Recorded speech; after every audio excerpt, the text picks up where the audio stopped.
lahko bi rekli tudi, prav tudi... Sicer odlično, ne? Odlično so jih. Odlično, ampak vseeno na koncu preživi glasba.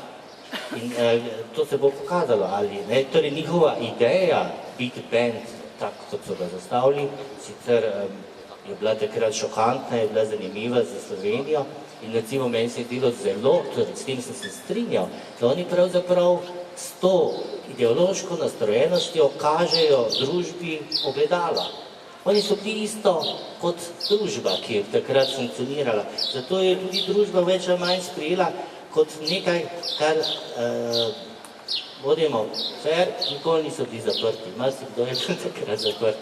V resnici je družba takrat podpira. Torej slovensko vodstvo in tudi marsikdo iz političnih krogov je videl v tem zelo zanimivo formulacijo. In priznam, no, spet bom rekel tako, jaz nisem videl svojih zgledov torej tudi ne v Titu, pa ne v Hitlerju, ne, tako kot oni, temveč v kitaristih, v glasbi. Ne? In v tem smo se zelo razlikovali, oni so bili čisto iz drugih krogov, bili so mojstri manipulacije, ampak jaz sem bil glasbenik, nekaj druge manipulacije. In s tem je razlika in tu se mi zdi, da seveda oni s tem, ko bi dali moč ustvarjalcu, glasbeniku, bi pravzaprav se njihova pozicija postala ne samo manj pomembna, na koncu bi pravzaprav postala nepomembna. Ne? In v ta samomor so živeli. Ja, literati so prav obsedeni s tistim Hölderlinovim, veš, katerim verjetno rekom, biti pesnik v težkih časih, ne, ker si nam prej fino, si nam nastavil to temo, biti umetnik, vizualni umetnik v težkih časih, lahko rečemo na to kaj pametnega, modrega. Kolona, recimo prva, ja. Recimo, zakaj ti še v Mariboru niso ponudili javne plastike? Kot akademski kiparki. Kdo bi mi jo pa ponudil? Nek javni razpis, recimo. Komu pa so zadnjih 10 let? Ja, še, ja. Gaberjo, ne, na zadnjem. Gaberjo so. To ni umetniška akcija. Ja, dobro, okej. Je pa mestna javna plastika, ne? Lepo te prosim o to. Ja. Dajmo besedo Poloni, pa tako pa nadaljujem, ne? Težko je v tem mestu to, da naprimer v mestni upravi, na mestni občini nimam profesionalnega sogovornika.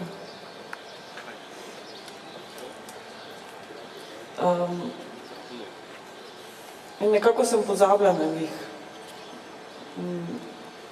in iščem druge. Si na kak drug javni razpis, v kakšnem drugem mestu se prijavlja? Zadnjih 10 let, recimo.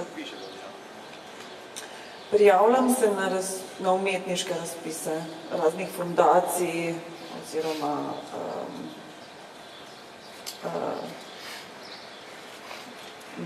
za umetniške rezidence. Ne prijavljam se več na razpise Ministrstva za kulturo in Mestne občine Maribor, ker enostavno ne vidim smisla. Škoda, ne? Ker lahko bi ti dobila denar, ne pa kak šalabajzek. Jaz mislim, da je prostor za vse. Menim pa, da mora biti zelo jasno definiran prostor. Za, bom rekla, profesionalne struje, za amaterske, ljubiteljske. In tudi denar bi moral biti razporejen pravičneje. Ampak to, da je prostor za vse, to pa bom zmeraj podpirala to idejo. Polona, tvoja pot je posuta s kakim kamenjem? Tako bolj pesniško vprašanje, oprosti, ali pa oprostite temu vprašanju, ampak vseeno me zanima prihodnost take umetnice, kot ste vi.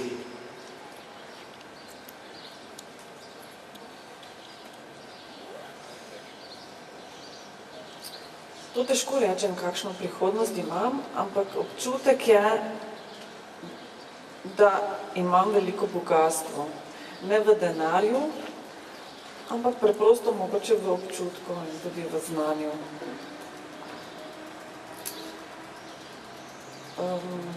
Znašla se bom. Kdaj pa je bil se nazadnje vama obema zgodil kakšen odkup kakšne galerije domače? Ker vem, da nekoč se je to kar redno, ne? So bila sredstva za to in tam vidim prijateljica Edito iz galerije, ki prikimava, ne? Kako se včasih smo videli? Letos je galerija odkupila delo Ota Rimeleja, ne vem, ne? Samuela Greifonerja, video, ne vem, ne? Kako je s tem?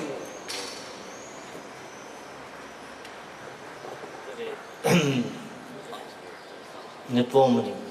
Torej, veliko del je bilo tudi podarjenih, ne, z moje strani. Torej, vedno smo dobro sodelovali z umetnostno galerijo, ampak zdaj se mi zdi, da umetnostne galerije več ni. Ni sogovornikov, ni projektov, ni pravzaprav prostora, kaj še da odkupi. Ni razstav, ki bi bile jasne, ki bi bile konceptualno vezane na likovno produkcijo. In v tem oziru se mi zdi, da pravzaprav smo, recimo, vizualci, likovniki v tem mestu res v tem času EPK-ja potegnili kratko. Se tudi seveda strinjam, da je prostor odprt za vse in prav je, da je prostor odprt za vse. Vendar seveda s tem, ko širimo to odprtost, pravzaprav dopuščamo možnost manipulacij. Torej ne ustvarjalcem, ampak vsem tistim drugim, ki prihajajo. Ne? In no, skratka, teh odkupov mislim, da sploh ni več. Bologna, nekaj me še zanima. Vi ste diplomirali v Bologni, pa me zanima, še imate stike z profesorji, z svojimi sošolci, študenti. In pravzaprav, kakšna je tam ta likovna podoba? Kaj pravzaprav italijanska umetnost pomeni v Evropi? Mi poznamo tako rekoč površno neko italijansko literaturo, pa mogoče še nekaj preko Beneškega bienala, kakšnega Italijana zaznamo, drugače se mi pa zdi, da smo precej analfabeti na tem področju. Vi ste prava sogovornica za to vprašanje. To, kar mi je bilo všeč pri Italijanih, je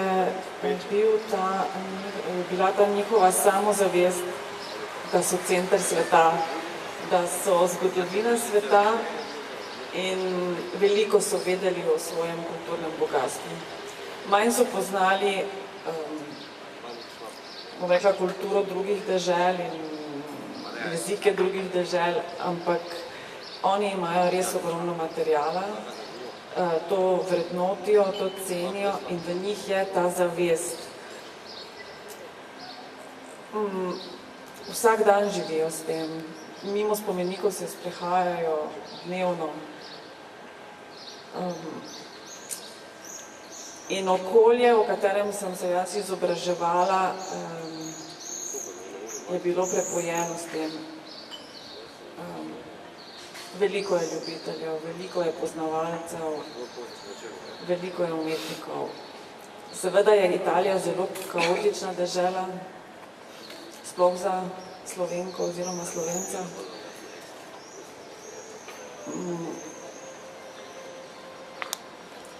To je to.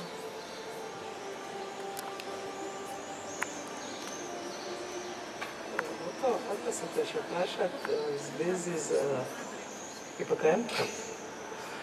Ti vodiš v okviru Razuma en zelo zanimiv projekt, ki mislim, da če se prav spomnim, je nekoč Podreka, ko je rektorat obnavljal, rekel, da ga bodo naselili umetniki univerzitetni, kazal tam neke avle, kjer bodo ta dela večno živela in večno jih bomo lahko si ogledovali. Ti zdaj nekaj tega prinašaš v ta interjer in veliko tega tudi v eksterjer mesta, v zunanjo za študenti. Ne? Mogoče, če razložiš malo projekt, ki se tako teoretično zelo obetavno sliši, kako pa je z njegovo uresničitvijo v praksi?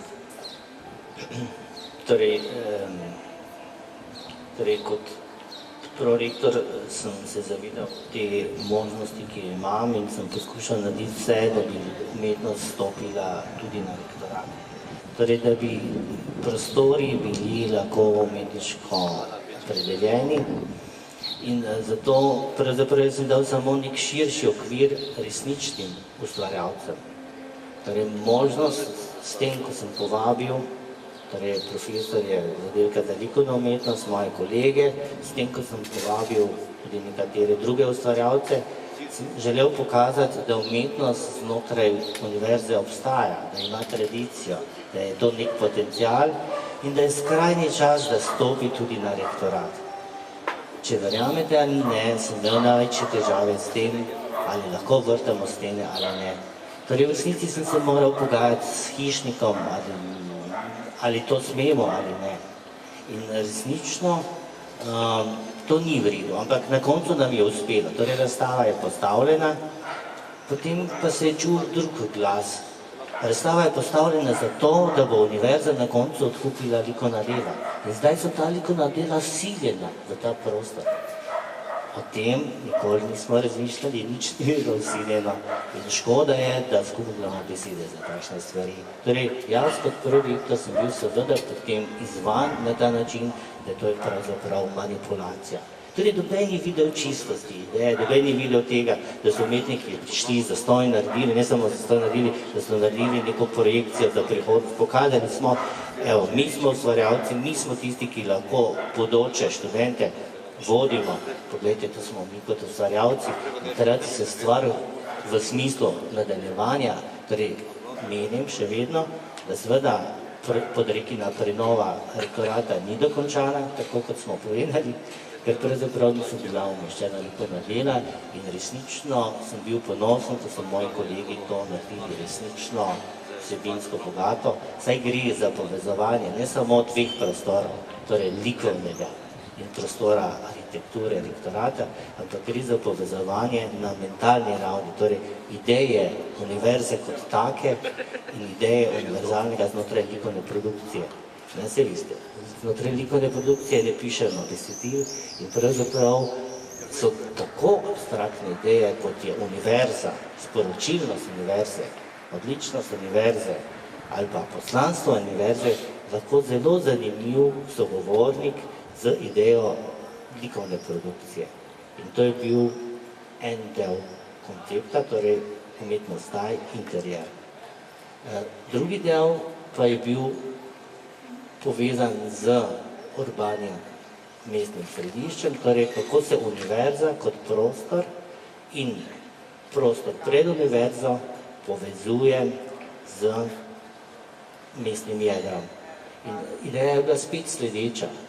To nisem jaz tisti, ki dirigiram vsebine. Vsebino so podajali avtorji. In jaz sem samo tisti, kot koordinator, ki jim omogočim, da to naredijo najbolje. In prav s to idejo sem imel velike težave. Torej, jaz bi moral biti tisti, ki dirigiram, jaz bi moral biti tisti, ki pravzaprav usmerjam in režem potico. To jaz nisem. Jaz sem bil tisti, ki sem se želel izboriti za svobodo. In da bi lahko ti ljudje, torej pravi ustvarjalci, umetniki, resnično pokazali svojo vsebino. In seveda v tem zunanjem delu sem zelo ponosen na projekt profesorja Greifonerja, s tem strojem otiskovanja velikih grafik. Zelo sem vesel, da so seveda bili aktivirani zelo naši študentje in mislim, da je mesto živelo. Živelo je s projektom, živelo je z to, da rečemo, intervencijo, ki je profesor Greifoner pripravil, ali pa kolega. In pravzaprav nenehno se je dogajala ta interakcija med študenti, obiskovalci in seveda ustvarjalci. Tako da seveda naj bi na koncu nekaj ostalo. Pa vendarle bo zelo težko. Vprašanje za oba. Likovna kritika, zlasti na našem koncu, pa najprej velika poplava zasebnih galerij, pozneje pa to veliko usihanje teh galerij. ni ne vem kakšnega usihanja, sicer v Mariboru bilo zaznati, ampak vseeno nekatere galerije so prenehale delovati, prenehale so biti razstave. Skratka, tu se mi zdi, da se zgodil določen pogrom. Polona, kaj vi mislite o tej likovni kritiki? Je ta nujno potrebna ali je tako kot v literaturi nekateri pravijo, da je to pač nujno zlo? Jaz mislim, da kritika je potrebna. Zdaj v vprašanju, zakaj kritike več ni, se jaz tudi sprašujem, kdo pa to likovno kritiko piše. Kdo omogoča, da likovna kritika pride v medije. In zmeraj bolj na situacija sili v to, oziroma sili umetnika, da si sam poišče likovno kritiko. Potem to več ni likovna kritika. Žal ne. Oto, kaj misliš ti? Se zelo strinjam. Recimo, bi pa mogoče spet navezal, premalo si zavedamo, kakšno funkcijo ima umetnost v našem življenju. Jaz mislim, da seveda neka normalna infrastruktura poteka od ustvarjalcev do občinstva, do kritike, do medijev, in ta infrastruktura je bila nekoč vzpostavljena. Zdaj je vse to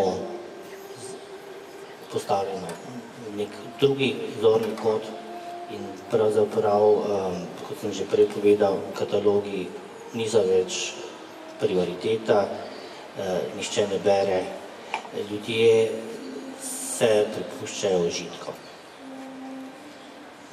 Dalo bi se popraviti pri likovni kritiki. Jaz bi bil celo za to, da bi mediji, denimo Večer, razpisal celo ne nagrado, ampak kdo bo napisal likovno kritiko za neko razstavo, da bi recimo odgovorni urednik ali urednica kulture predlagala uredniškemu odboru, dajmo priložnost tej razstavi in dajmo najti kritika, ki bo pisal tako in tako kritiko. Pod to pa bi bila črta, vrednost te kritike pa znaša med 200 in 250 ali pa celo 300 evri.